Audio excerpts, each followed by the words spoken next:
Good morning. Good morning, Anna. Good morning, Satnam. Fateh here again. Today, we want to talk about the importance of understanding and feeling and working on nervous system of the human being. So, as an introduction, I thought I would tell you. I don't know how it is all over the world, but here in Poland, kids in elementary school, in high school, they study biology. And I went through the books of my sons of biology, and basically what they learn at school is there is a nervous system. And then that's it, basically.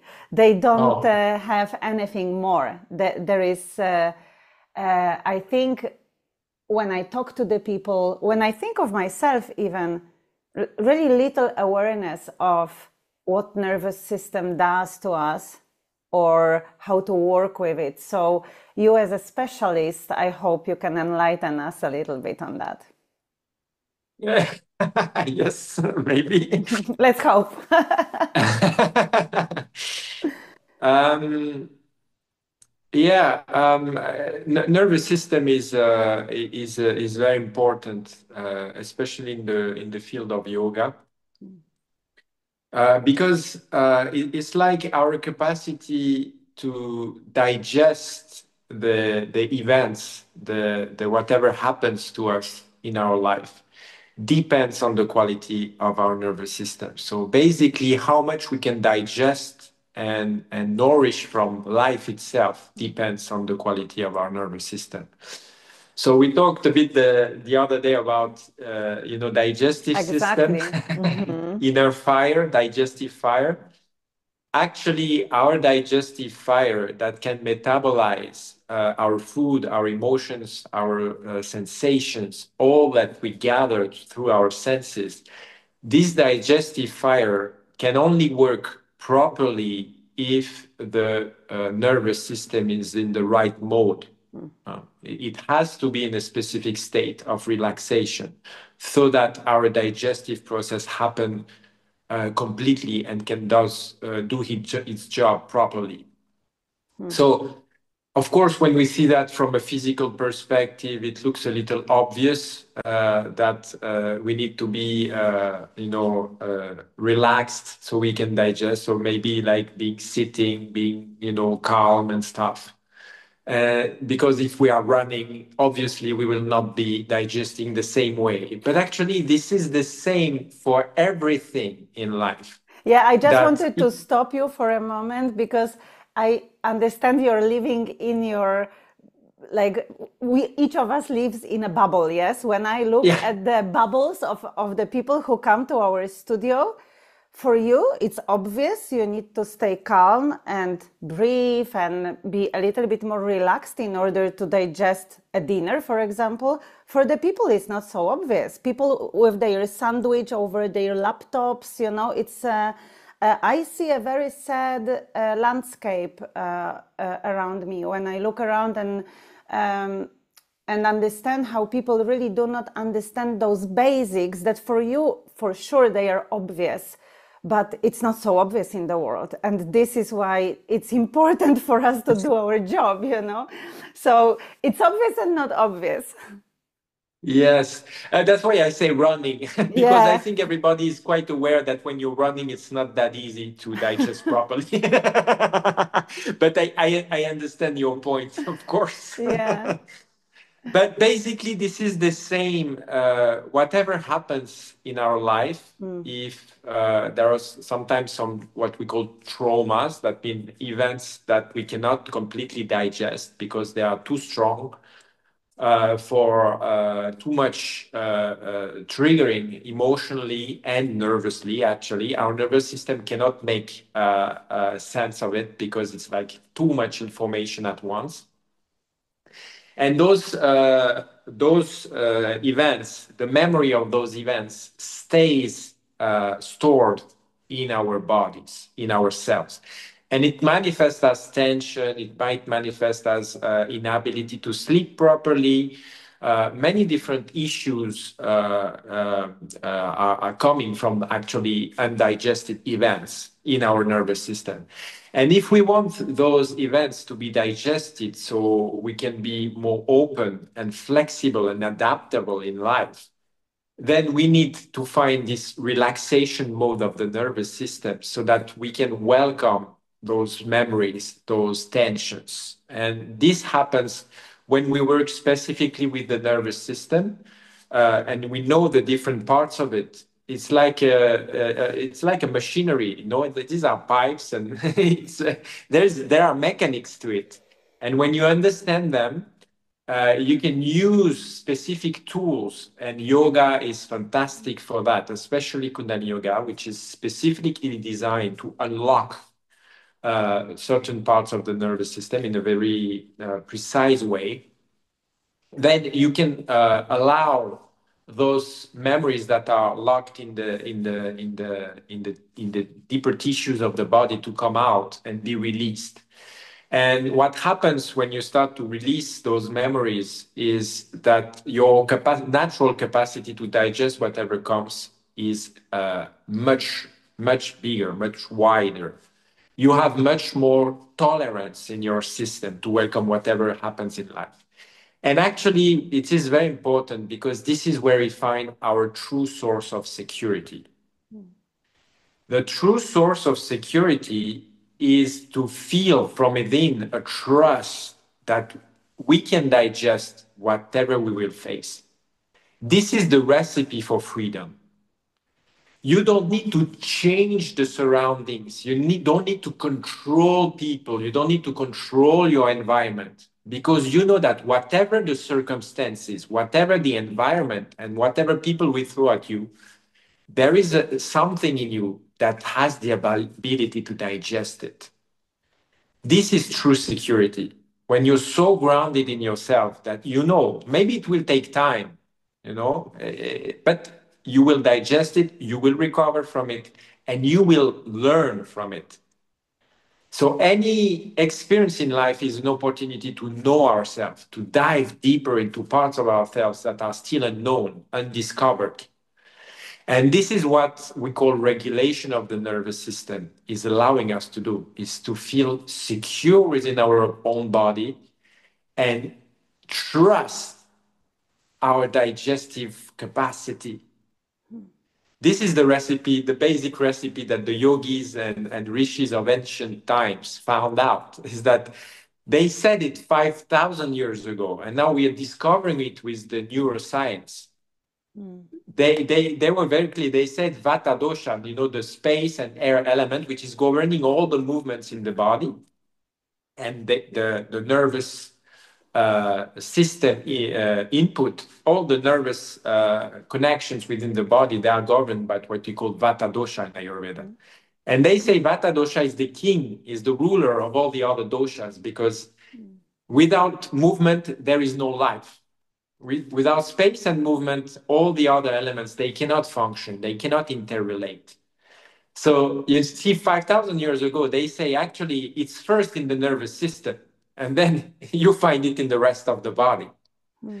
So that's why it's so important to regulate this part. When we learn to regulate the nervous system and all the other systems of the body, they can function properly. But if nervous system is not working properly, all the other systems, they are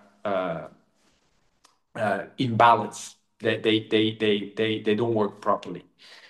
So this is a lot what we teach, what we study, what we dive into in our trainings. And we do that, especially we go deep into one subject that we call the 5 vibes, which are actually parts of Vata dosha, the different parts of which we can relate also to the nervous system.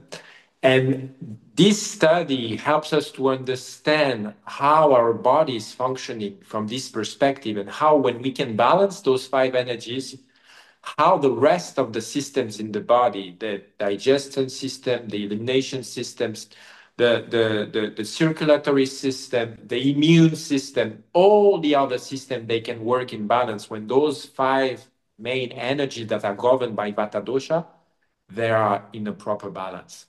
And this is essential to understand when you practice yoga and when you want to also teach yoga, because most of what we do is about finding the right balance of those energies and to combine them in a certain way so we awaken consciousness. That's what Kundalini yoga is about. Is we trigger those five energy in a specific way, in a specific sequence, so they have an effect on our awareness. And that's why Kundalini yoga is so efficient in so little time compared to some other yogas, where they know about those five energies, but they don't necessarily combine them in such a way that it triggers the awakening of consciousness. When you speak of it, it sounds so logical and so obvious. And rishis were talking about this 5,000 years ago, but then when you look at neuroscience, it's like big discovery. We discovered vagus nerve, to-doom! It's 2020 year, yes? It's like 21st century and I don't know, late 90s of 20th century was the theory, polyvagal theory, and then it was so hermetically described that even the people of science couldn't really understand what the author was meant to say. And then on one side, I'm happy that the science is running behind those things that we know from yoga already, because for these days we need to have papers and proofs, etc. But on the other hand, is sad, is simply sad that we forgot and we do not learn that in kindergartens, like to, just keep your nervous system at peace and how to do it and little exercises. I'm dreaming of the world when things like that are going to be so obvious as you describe them. Yes, let's pray. Let's pray, yeah.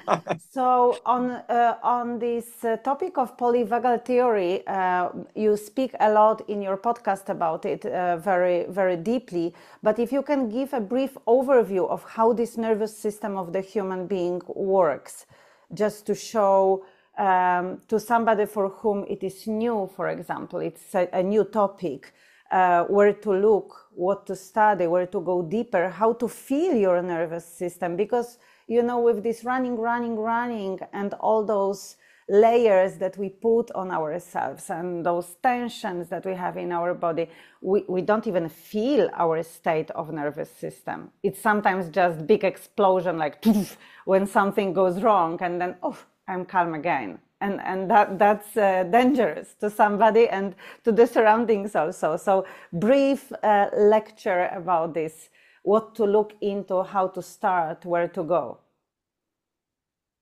Now you find plenty of information online. Of course, the polyvagal theory is a concept that helps us a lot understand the different parts of the autonomic nervous system. So that's something you can definitely find online a lot. What I find actually in my one-to-one sessions, because this is one of an important part of my job, is to teach people how to regulate the nervous system. What I realize is that a lot of people, it's difficult for them to go into a state of regulation because they never actually had an experience what it is to have a regulated nervous system. So when you tell them about regulation, they say, what is it about? You see, it's like circumstances make you up, down, activated, more calm. But what we call really regulation, what I call regulation, is when your nervous system start to be in tune, in the pulse with your own balance of the five elements. Yesterday we talked about what it is that we have. Every human being has a specific balance of the five elements, which is given actually when there is the intercourse of our parents. That's the five elements of the parents meeting gives the quality of the energy of the fetus. It's actually coming from this very moment when they met. And this balance is somehow what we're looking for in yoga and Ayurveda, is to have an experience of this pulse, of these five elements. And most of my work is about that. It's about helping people relax, go into deeper state of relaxation, so the natural healing, self-healing capacity of the body can function. This is how we work. That's the base of Ayurveda, is you relax the body so the natural self-healing capacity of it can work. That's basically how the deep sciences of healing in India work, is that everything is already within the body. The capacity, the most powerful capacity to heal is already in the body. So what we take from outside, like plants or massage or whatever, anything that you do, is to unlock this self-healing capacity that was clouded. So usually the way that I work with one-to-one clients, or the way we work with yoga, is we unlock part of the natural activation, the learned automatic behavior of the nervous system to lock itself and activate itself in a survival mode, so that people have an experience of relaxation. And once they start to relax, naturally all the memories that created the lock in the first place start to unfold and be digested. Because we keep inside, every time the system got activated too much and didn't go all the way to the cycle of completion and relaxation, these tensions, we still hold it in our body. And we have tons and tons of piles of tension that we carry from childhood. And those tension we also carry from the family tree, from our ancestors and stuff. So it's, you cannot imagine how much tension is piled up. And we identify to this tension. We think this is who we are, but it's not. This is the reaction to certain patterns of behavior from the outside that got added up over a period of time. But this is not our true identity. This is not who we are. So this is why the whole work we do is to trigger the nervous system in a specific way. And we create stress for that. Because you will relax to the degree that you have tensed. This is how it works. So if you consciously create tension, then you inform your system to relax in a certain way. This is how we use yoga. We pressurize with certain angles of the body. We pressurize some specific meridians, some specific energy channels. And when they start to unlock, then the flow of energy is released and the body can relax a lot. So we create tension so we have deeper relaxation. And this is something we miss in our societies a lot, is that we have heating system full power, we have covering full power, our house are cozy, everything is protected. When we are in the car, there is AC, the temperature is always regulated. We have hot water in the shower. There is never any physical stress that we face. A lot of our stress is psychological, yeah? It became psychological, but on a physical perspective, we are not triggering our stress response. So we became weak. We are a civilization that is becoming more and more weak. Our nervous system and glandular system are not pressurized to function at their highest capacity. So they become weaker and weaker and weaker. And that's why a lot of the diseases are coming more and more. And we lose the vitality. Now the life expectancy is decreasing. We think we are getting more comfortable, so we increase the lifespan. No, it's wrong. Now we're decreasing the lifespan. We start to see that. So what happens is we use trigger points through the yoga so the system can relax deeper And when it starts to digest these old memories, this old tension, then it awakens to a different, and I do this movement because it happens in the capacity of our magnetic field, our aura, the field that surrounds our body, that is our field of projection and protection, is actually increasing in size. What does that mean? That means that what is vibrant, what is true for us, what is deeply nourishing for us, then we will be more able to recognize it. We will push away what is not good for us, and we will attract what is good for us. That's when our magnetic field is functioning properly. That's what a regulated nervous system allows you to do. You meet the right people, you engage with the right circumstances, the right time and space, because you have clarity of mind. Opportunities, they are always there. They are always there. The problem is we don't see them because we are clouded, because our nervous system is in a reactive mode. It's in a survival mode. That means it's looking for potential threat that it needs to defend to save his ass, to save his life. That nervous system in a survival mode is looking, projecting everywhere where there might be a threat to our life, so we can find safety and defend our flight from this threat. So we don't see reality as it is. We see reality as a battleground and a place from which we need to protect. This is what happens when we are in defensive mode of the nervous system. So forget about meeting new people, forget about finding your soulmate, forget about having nice business, prosperous interaction, because you will never see the opportunities. You will always look for how you can defend yourself. So that's why when you start to relax the nervous system and find to safety within your own self, then you can welcome much more. That means all these opportunities that were already there, now you see them. Now you can act upon them. You can make something creative out of them. So it's our all creativity, it's all our joy and vitality that is locked in survival mode. That's how important the work on the nervous system is. Actually, there is no healing work, be it in the psychology field, be it in the somatic field, be it in the spiritual field, that can bear fruits if the nervous system holds so much trauma that it's always in a survival mode. And this is what the neuroscience are telling us today. They found out that there are certain things somebody will never be able to listen if the nervous system is in a specific state.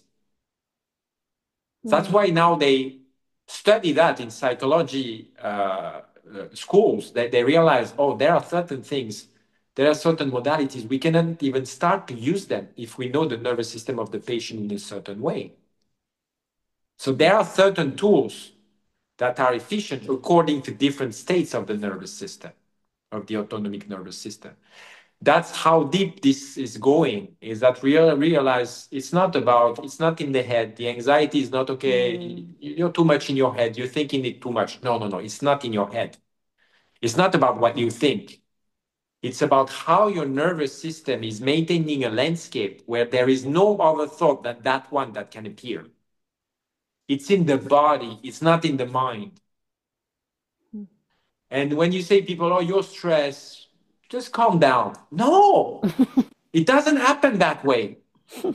If somebody is in a survival mode and has been in survival mode for so long because there are deep traumas from childhood, you cannot say to that person, oh, just calm down, it's all in your head.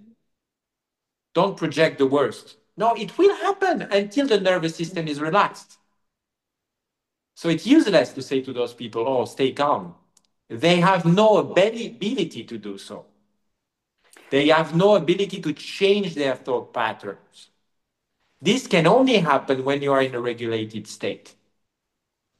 So basically, there are three basic states of the nervous system, and they can also mix in between each other. And so that makes a larger, more complex landscape.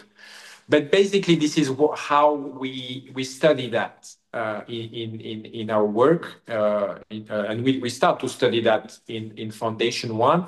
But we also do that all the way through our trainings, because for us it's very important that people can understand that, so they can apply the right practices according to what they found out about their nervous system. Because if their nervous system is in a fight or flight, it's completely different than in their nervous system is in a dorsal mode, what we call the freeze state. This is completely different. The biology is different. The hormones are different. The way the heart is beating is different. So there are different patterns of breathing that will help you in different states of the nervous system. So this is a whole science that was transmitted from the Himalayas through the what we call the Kundalini Yoga or the Shabbat Kriya Yoga. But unfortunately, this is something that I would say was not so much highlighted in the way these practices were transmitted. It got a bit lost, and Kundalini became these things that you have so much exercises. They are hard, but they bring you a lot of vitality. And people remember a lot some of the fire kriyas, and then they sing mantras. They feel high, but this is not what it is about. This is a superficial understanding of it, and it's fine. You can do some Nabi Kriya to stimulate the energy of the navel, sing some good mantras, you will feel good. But this is not what will sustain the stability of your nervous system and heal your traumas on a long-term basis. This is giving you extra energy. This is good. This is maybe preparing the ground to go deeper. But it is not the end result that we expect by having a precise, targeted, and regular practice of Kundalini Yoga.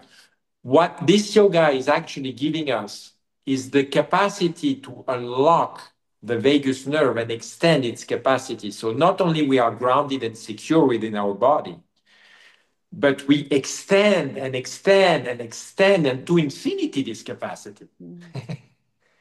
And this is about learning to relax. This is not about, because you see people, I need to rise the energy, rise it. No. When you are relaxed, Kundalini rise naturally. This is Kundalini Yoga. We're not looking at pushing the rise of Kundalini because this is creating headaches, real headaches, but this is creating a lot of complication actually in the energy fields.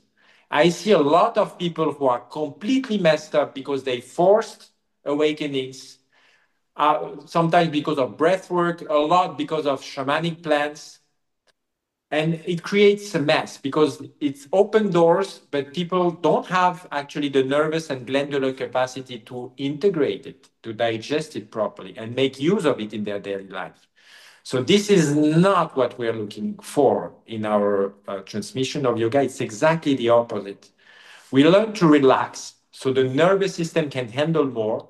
And the more you relax, naturally, Kundalini will awaken. Because it is actually,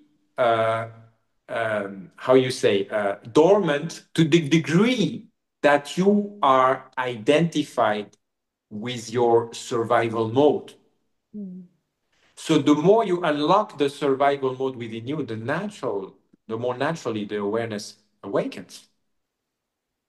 And then you don't hear this, I find this volcano in my spine and it's burning for 3 months. And so, yes, these things can happen. And now people are even scared of it because it was done in the wrong way.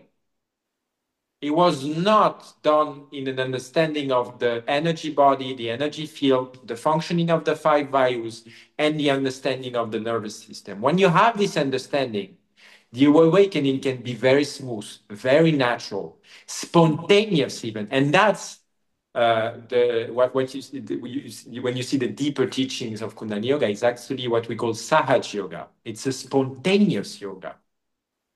These are non-dual paths. It's a natural path.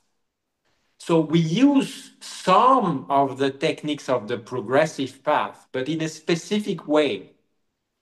but it's not a forceful yoga. We sometimes use the pressure on the physical body in a specific way to trigger the arrangement of the energy. But in the end, it's a non-dual path. It's a spontaneous path.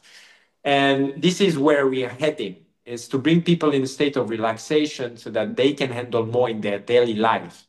And they are not like this spiritual yo-yo going here and there, creating a mess out of their life because they become spiritual. This is not the idea. Yeah, sometimes looks like enlightenment might be dangerous. Yes, no, because this is because human people being. lose the earth, they lose the ground, they lose their stability. And then the air element and space element, they are all over the place. And then this is actually drying up the nervous system. This is not creating stability. So there is a specific way to use the technology when you understand it deeper. And that's what we want to transmit to people so they understand what they practice and they can apply it in a very safe way, because it doesn't have to be scary. No, it's very safe. There are steps to it. And the people who practice it in the right way, they don't have those surge of energy and stuff. Sounds like you cannot move forward towards stability and better life, generally speaking, without using properly your body. Because there are sometimes, those meditations that you plug your meditation into your ears and you go to sleep, and people say, I meditate every day and I relax every day. But then sometimes I hear that at a simple yoga class or yoga nidra class, where they come and they say, oh my gosh, I have never felt such state of relaxed body. It's how can I access it again? And it's really not taking too much time even to feel that first unknown feeling that oh my gosh, that's something that I want to explore deeper. So it's when you were talking about those memories in the body piling up, I was like, yes, it's a lot and might look frightening, might look a little bit overwhelming when you look back to your life and you realize how many episodes of tension and traumatic episodes you had in your life. But I know also, on the other hand, sometimes doing one Kundalini Yoga Kriya and then going to Shavasana can bring you this feeling of, wow, it's like first time in my life I understand what relaxed body means. So it's not really taking so much time, it's just going in repetitive action to this and being consistent. Yes, because then what you piled up, you build up your nervous system, so it's like balancing one another. No, of course, it's a step by step process, and you can experience that's why this is the modality that I teach. Because this is the fastest way I found and the safest way I found to find and experience a relaxed nervous system. And once you start to have a relaxed reference for yourself, then you can increase it step by step. So this is why I teach these modalities, because I never found anything that is so efficient in a little time. And people don't have time nowadays. Yeah, they don't. They have time to watch TikTok and Instagram, but they don't have time for yoga. But so we need exercises that are targeted and precise. And this is so that's why you mentioned Soma Yoga.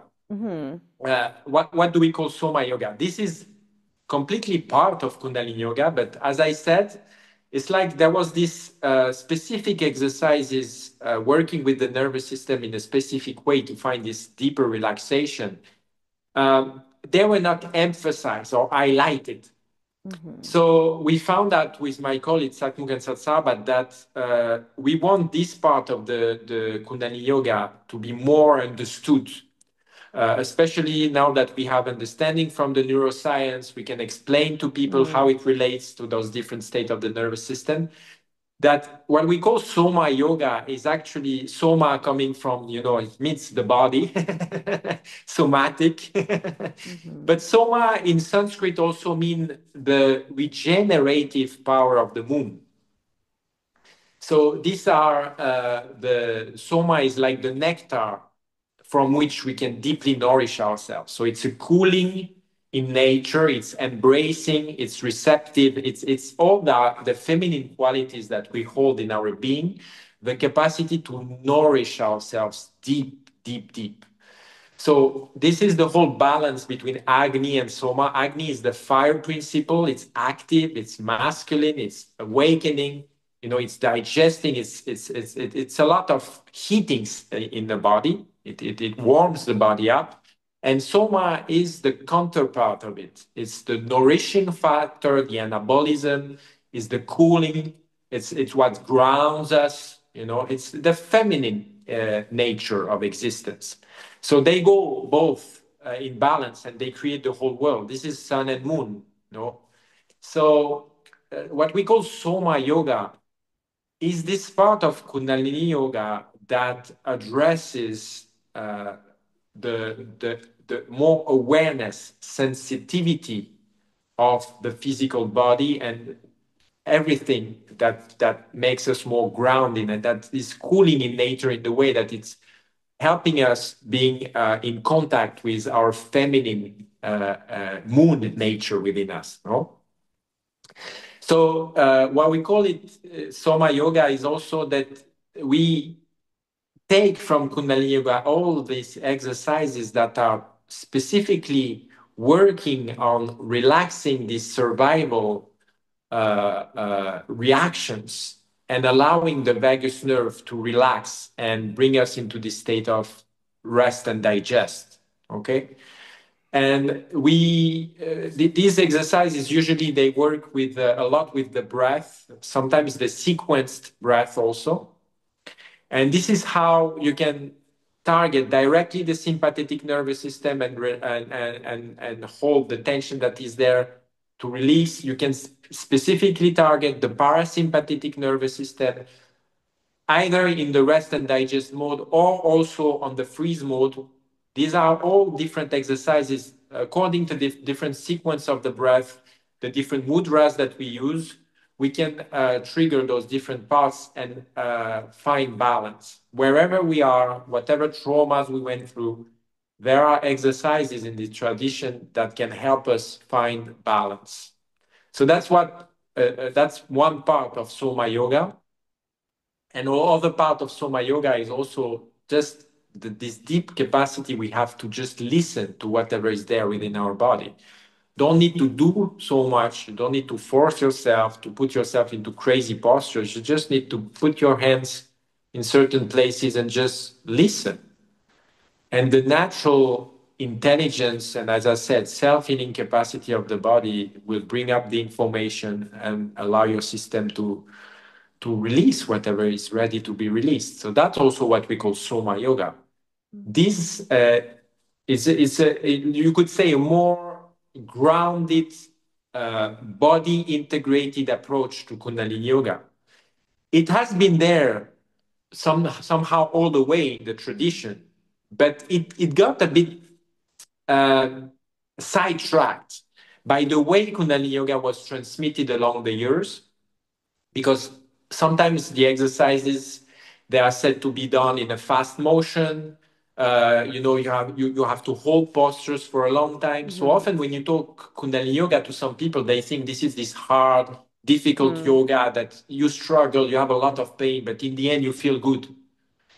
Yes, that's what I say. We create pressure in some way to find relaxation.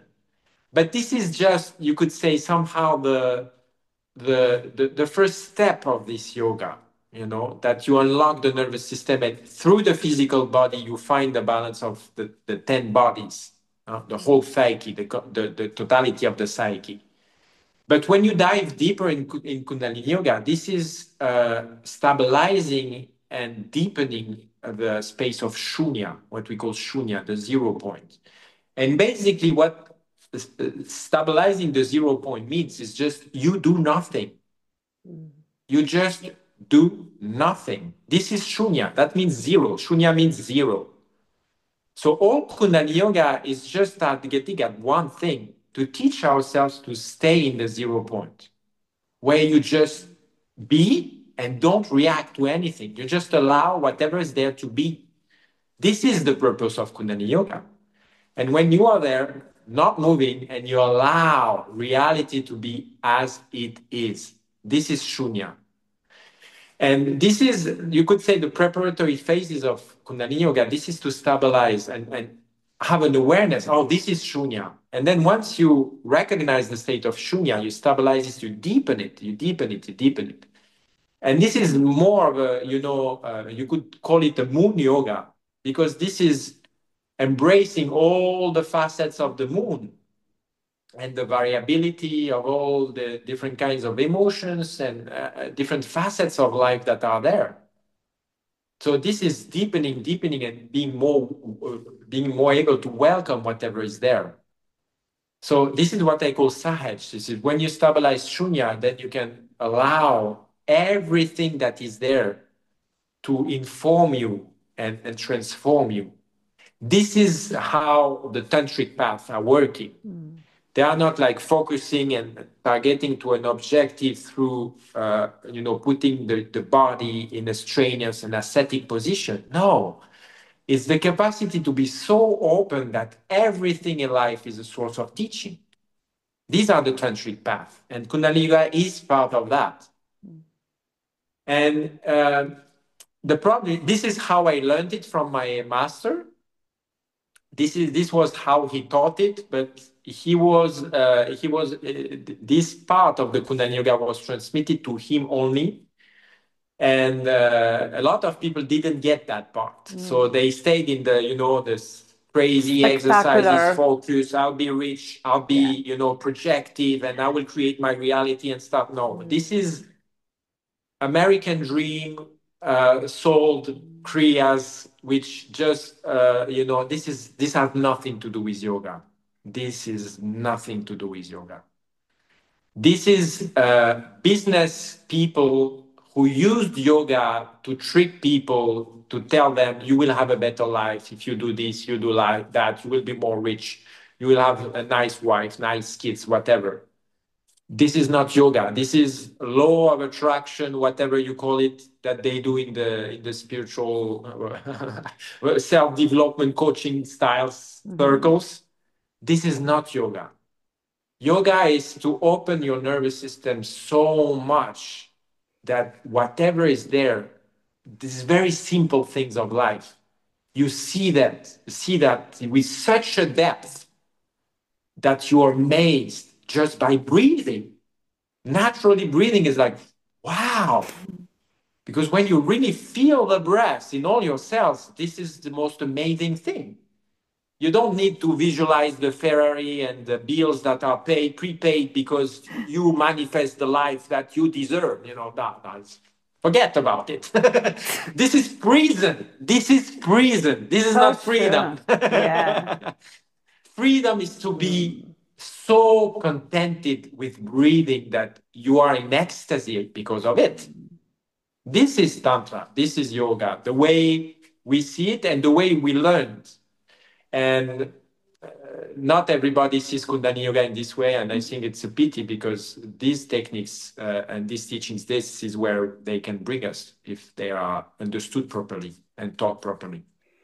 But then taught properly, understood properly, means giving real power to the people, freedom and power. Yes. That's the real power, without the excess of fire that allows them to fight or order them to fight. Because what we see sometimes, people full of this energy packed into the body, they are like they don't know where to put it, and we see it on the streets, and we see it in politics and everywhere, basically. So it looks like this world starts to bite itself's butt. It's like the dog that is running behind its own tail. And then when I hear some yoga teachers talking like you talk to us now, it's like really creating this vision of the yogi that is stable in all instability around. And we could have a touch of this situation during the pandemic. We talked a lot about the COVID time, let's call it like that. In your teaching experience, you really saw a big difference in people's nervous system, in people's mind, as what COVID left us with. So probably we are in a really more difficult situation and more complex situation that we were in 2020 before COVID really hit our homes. Can you tell us a little bit of what you observed after pandemic in the world? Yeah, it's a bit of a complex subject because there are different levels to it, and one of the first thing, of course, is that it brought up a lot of. It created some trauma, of course, to be separated from family, to not be able to do your job properly, to go wherever. That was traumatic in itself. That's the first thing. And we need to acknowledge that. So it created trauma. But another thing that it did, it also brought up old, piled up traumas that were underneath the carpet. Because creating the deepest need we have, the most archaic need that we have is to belong, to be part of the tribe. This is the most essential need, because by belonging to the tribe, then you have food, then you have protection, then you have shelter, and all the other needs, they are met because you have tribe.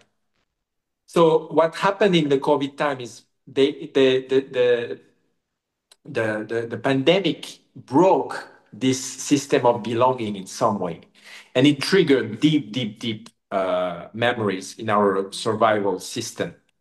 So a lot of pile-up trauma, also from our ancestors, not only from our lifetime, but of course childhood time when we were separated from parents or whatever, but also deep memories from what we carry from our ancestors were brought up to the surface.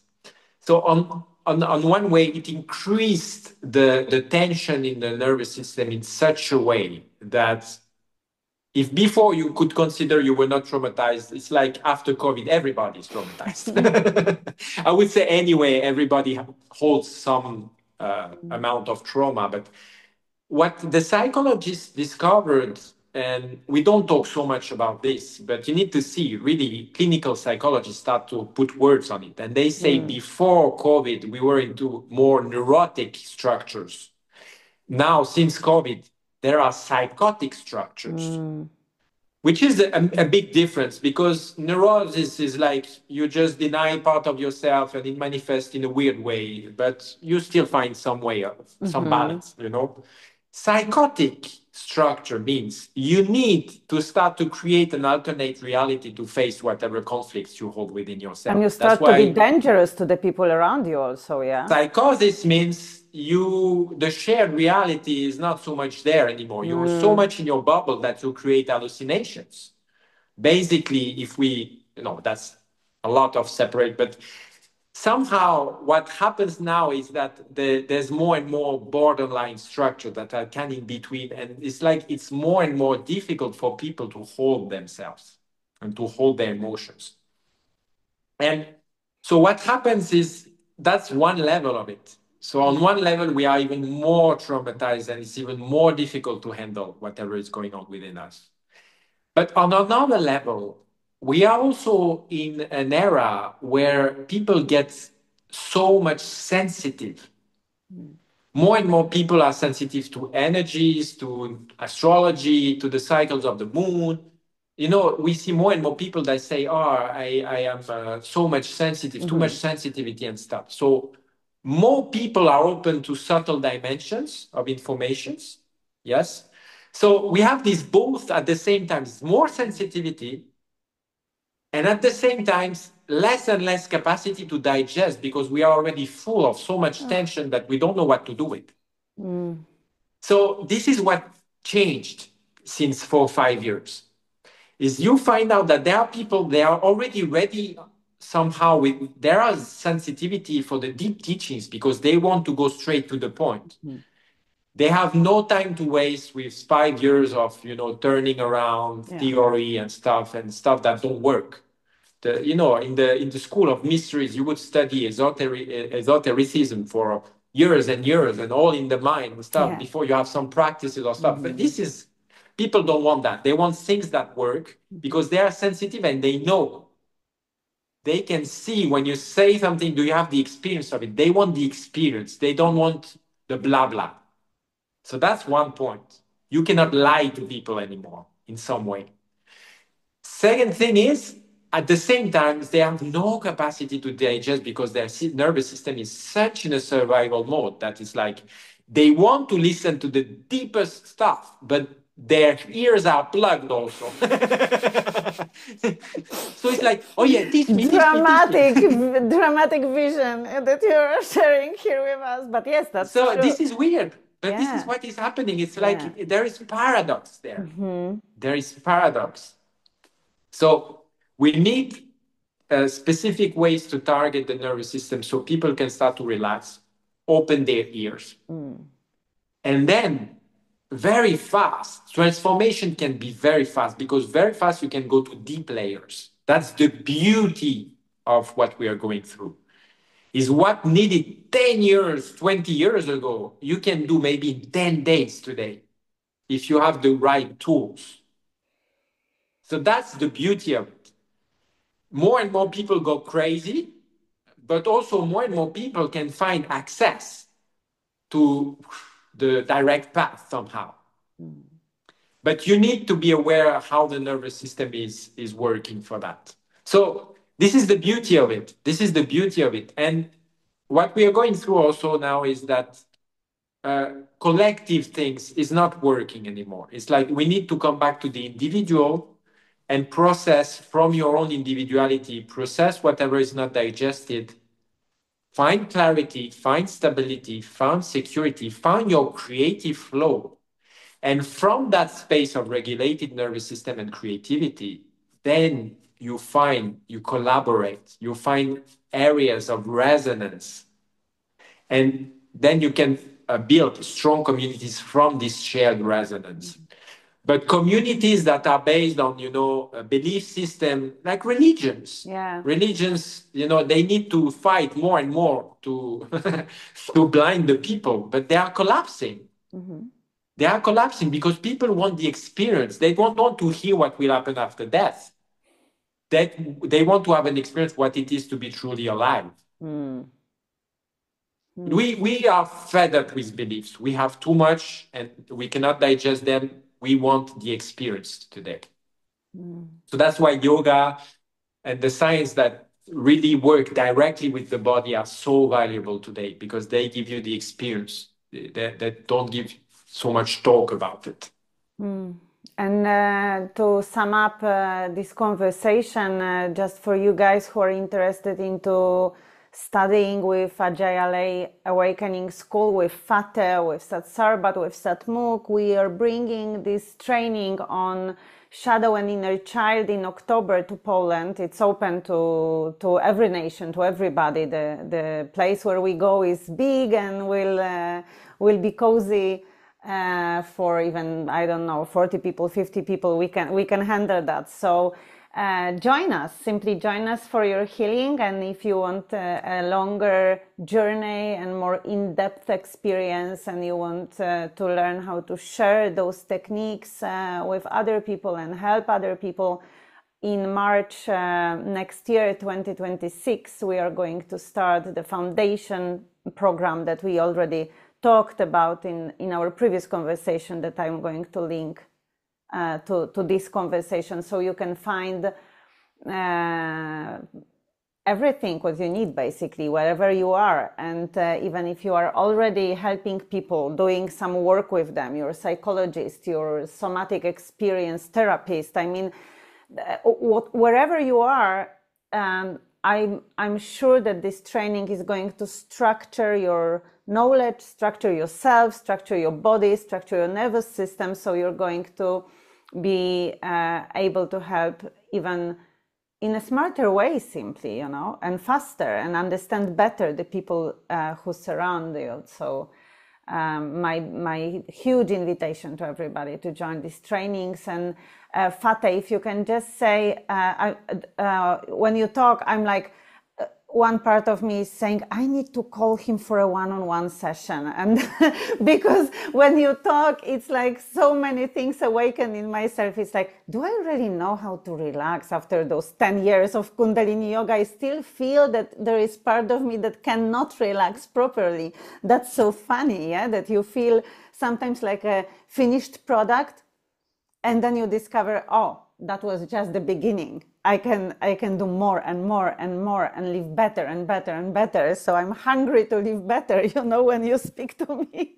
No, there is no finished product. Exactly. This is a modern day capitalism, but in yoga this doesn't exist. We are always a work in progress because we are always expanding, always discovering. The human is a work in progress. Yeah, and that's the beauty of this journey at the end. Because yes. Otherwise it would be boring. Your finished product, and then what? No, there's much more to it, and that's important what you say, because a lot of people are not so much aware that our trainings, they are in English. Mm-hmm. So even though here we talk about the Polish Sangha, the Polish community and Polish trainings, this is all taught in English, translated in Polish. Mm-hmm. So if you come from whatever, Turkey, whatever, Europe, you speak a bit of English, you can join those trainings. And there is also a question that I had a lot is, but I did already some trainings in yoga, already some trainings in Kundalini yoga. Will I benefit from going back to foundation with you? And my answer is 100% yes. Yes, because the way it's handled, the way it's presented, and the types and the depth of practices we will go through, you have not experienced in your training. It's different. Mm-hmm. It's a different approach. It's unique. It's new. It's not taught like this anywhere in the world. It's Ayurveda, yoga, and understanding of neuroscience combined in one training. This is very integrative, and this is not taught anywhere else. So this is true, what people call now trauma-informed yoga. This is trauma-informed yoga. This is Ayurveda-informed yoga. And this is a way Kundalini yoga is transmitted that you will hardly find in this way with all these elements together anywhere else. We've been training people for more than 15 years in Kundalini Yoga teacher trainings. And this is out of this experience that we made the level 1 evolve and evolve and evolve so much, because we realized the way and the frame and the intention that was behind those trainings needed to change with the times. And we had feedbacks from people all over around the world, from Europe, from Turkey, from Australia, from Taiwan, from China, so many different cultures. And we found what is essential, what is needed really, so you can integrate the practice. And we extracted the best out of those 15 years and our personal study and our personal exploration of this yogic technology to see, okay, what is balancing, what works for the times we are in, and what is not so much needed. And it came with the tradition. You can study it later in your studies, of course. Sure. That's not that it's not interesting, but something are essential, and we need to go step by step so we're not overwhelmed by the information. Because of what I said since COVID, so we made our trainings evolve a lot, so much since COVID.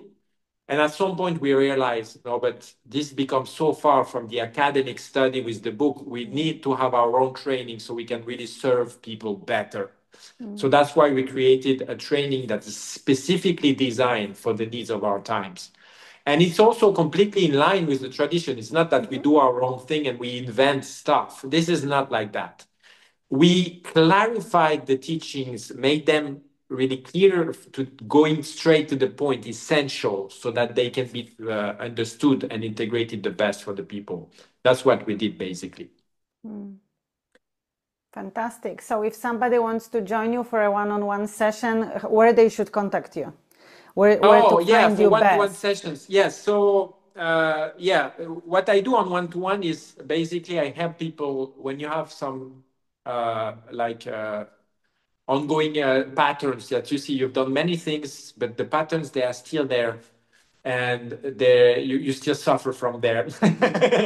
And you Or don't you know find out that why. some You of your think, I need a vitality. shaman to just take it out of me. There are some people who really struggle because they don't go to different modalities with the same situation. Like, why do I suffer with this one thing? Yesterday, I talked to one of the students of our school, and when you were talking, I was like, I need to give him your phone number, because it's a repetitive pattern, and no shaman, no psychologist, nobody can really find out what's going on. It's like something blocked.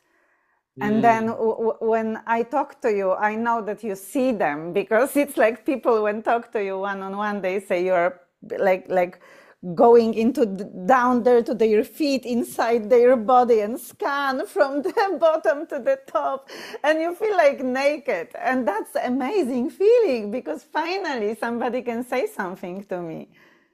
No, this is not no. This is not like what I do is basically I offer a space of deep listening and security, so that people can start to relax. So this is what happens actually, is that I listen. So that's, people feel welcome, so their nervous system start to relax. That's when you feel seen. It's when your system start to relax. So this is what I do. I don't look into people. This is not what I do. What I do is I relax. That's the feeling, you know. Yeah, the That you feeling is feel because like, you're relaxed, then you can start to welcome the new yes. information. This is basically how I work. So I work with co-regulation. This is what I learned with my teacher. So what we have is, through the relationship of the nervous system, the more I allow my system to relax, the more the system of the patient will allow itself to relax as well. So this is just a matter of relaxation. And the more it relaxes, the more the issue that created the tension in the first place start to release and be digested. So mainly what I work is, my work is to help people find security within their physical body. And this has a lot to do with the relationship with the mom, because how much we take our physical body and accept it is how much we could take the impact of the relationship with our mom, because she gave us our physical body. Okay?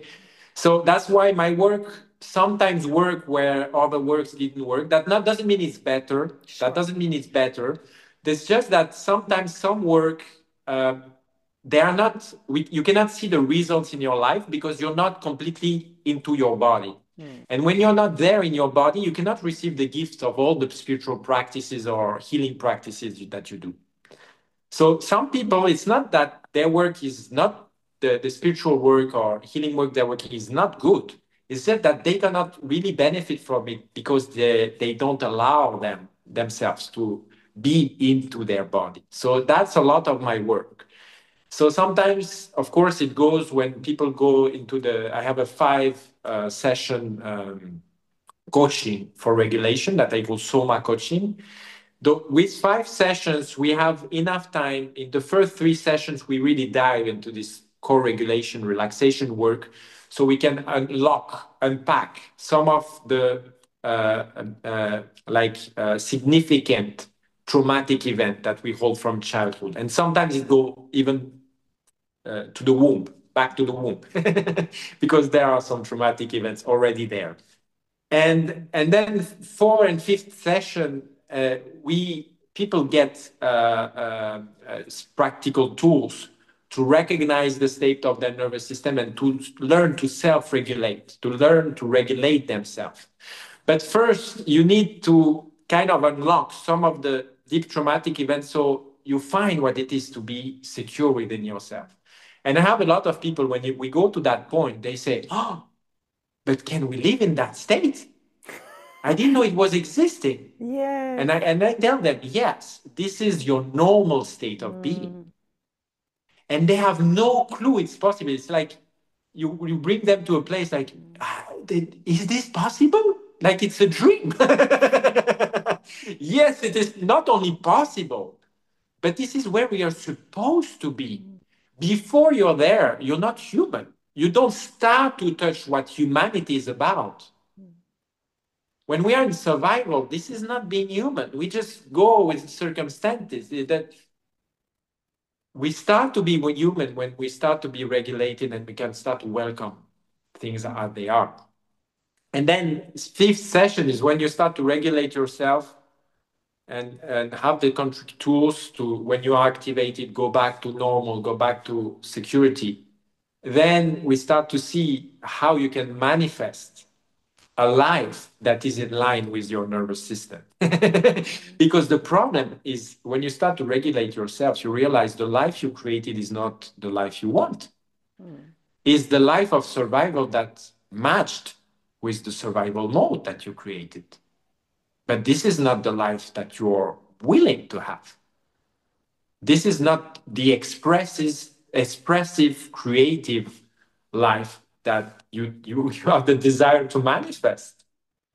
So sometimes, yes, that means my job, either you just find relaxation in your job and you start to enjoy parts of it that you didn't see before. That's very often it's happening. But also when you start to expand yourself and realize you can have what you want and what is really vibrant for you, then you create another life.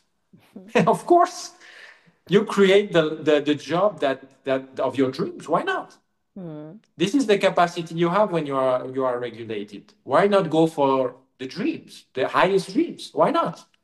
You can just go for very simple things, but maybe you realize you always wanted to do that. Then you have the capacity now in your nervous system to go for it. So why not? So that's what we do.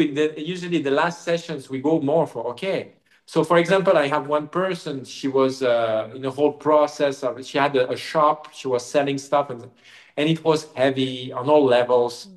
And through the regulation of the nervous system, she realized how much gratitude she had for all the process of creating this shop, selling all this product, all what she learned and the people she worked with. But she was full of gratitude, but also realizing that now is something else opening up in her. And she doesn't want to be stuck with only a job in a shop and stuff. She wants to be more creative and work more with people and stuff. And, the same qualities, they can manifest in a different way, but she feels she has the energy to work in a different field. But this goes steps. It's not like, okay, you should change your life. This is not we don't go that way. It just comes naturally that when you're relaxed, you can welcome more and then, why not go for that or for that? But it's creative. It's peaceful. It's not like I will go there because this is not good for me. No. Once you have full gratitude for what you've created, then there's a time when you're ready to create something new, and that's spontaneous. That's what happens when you have regulated nervous system. You can be happy when you create something new. You're happy when you maintain it, and you're also happy when it's time to dissolve it or to sell it, There is a joy in each of the steps of the process. But when we are entangled in survival, we try to create when it's the time to end, or we want to maintain when actually it's not the time to do that. And we get clogged and we don't have the clarity to see the natural cycles of life. But when it's a natural cycles, some projects is the time to end them. Well, that's fine. The emptiness that is created from ending something creates a huge upsurge of new energy. That's the beauty of it. It always comes together. Feels so soft in the body when you describe all those processes, how you work. It's like soft and slow. And I read yesterday a quote that nervous system needs to be operated slowly, like a little spoon, yes? Be fed with little spoon. It's really all those very spectacular situations and even big concerts or festivals or shamanic healing for 200 people, it's for most of us, it's just too much. It's Yes. too much. Even good things can be too much. Yes, yes, exactly. This is very important, and that's why I work more and more on one-to-one, because I realize the group work, of course, it's fantastic. It's very interesting. We can go deep. But parts of the integration of the process, when you go on one-to-one, this is much more efficient. It's for the reason we described earlier. Yeah? Because our system are on some level very sensitive, and on another level overloaded. And this goes together. We are hypersensitive because we are overloaded. So what we call hypersensitivity is not that people are more sensitive. No, no, no. This is because this is actually difficult for them to handle their sensitivity.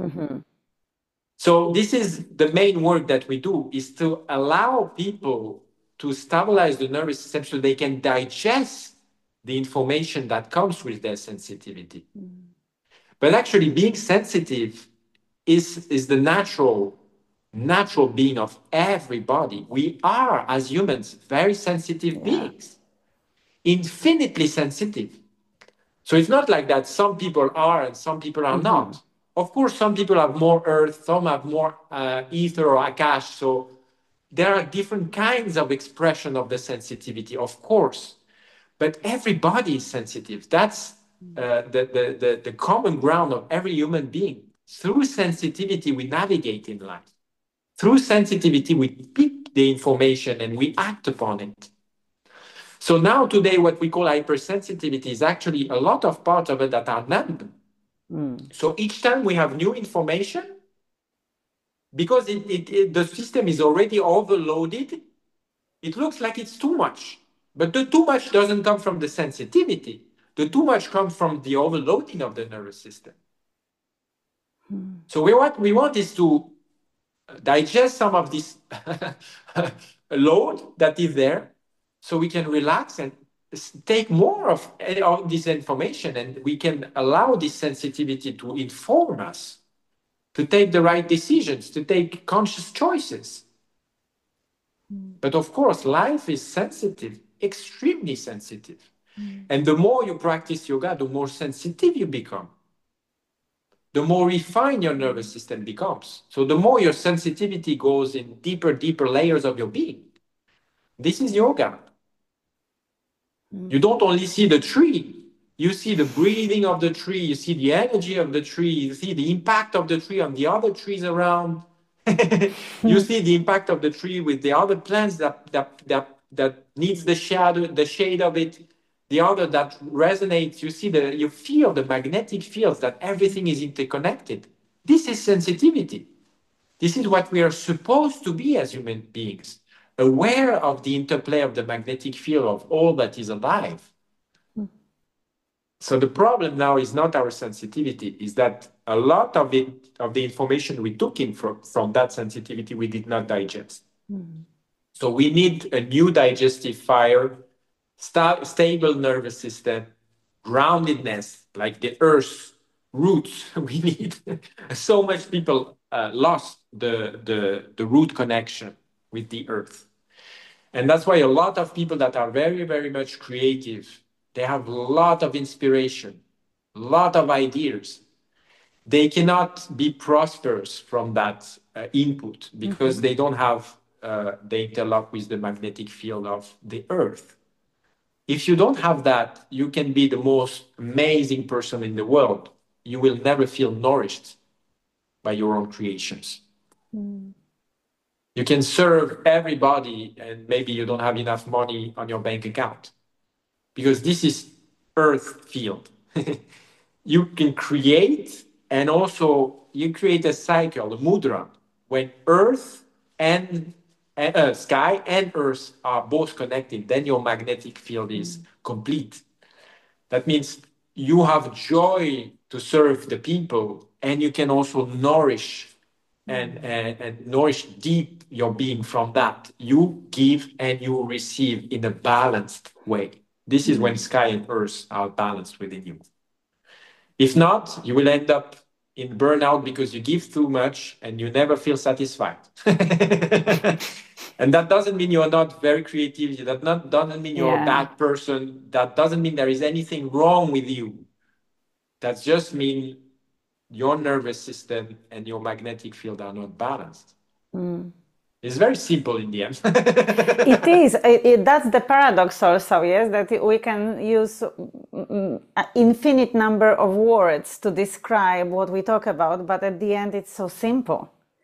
And it's like coming back to simplicity and understanding of who we truly are. So it's a beautiful journey that we invite everybody to. And I'm so grateful for you and Sat Sarbat and Sat Muk that you decided to continue your journey in Poland and come to our country. So we don't have to travel and find you in China or Australia. We can just have you almost at home. So thank you for this. I see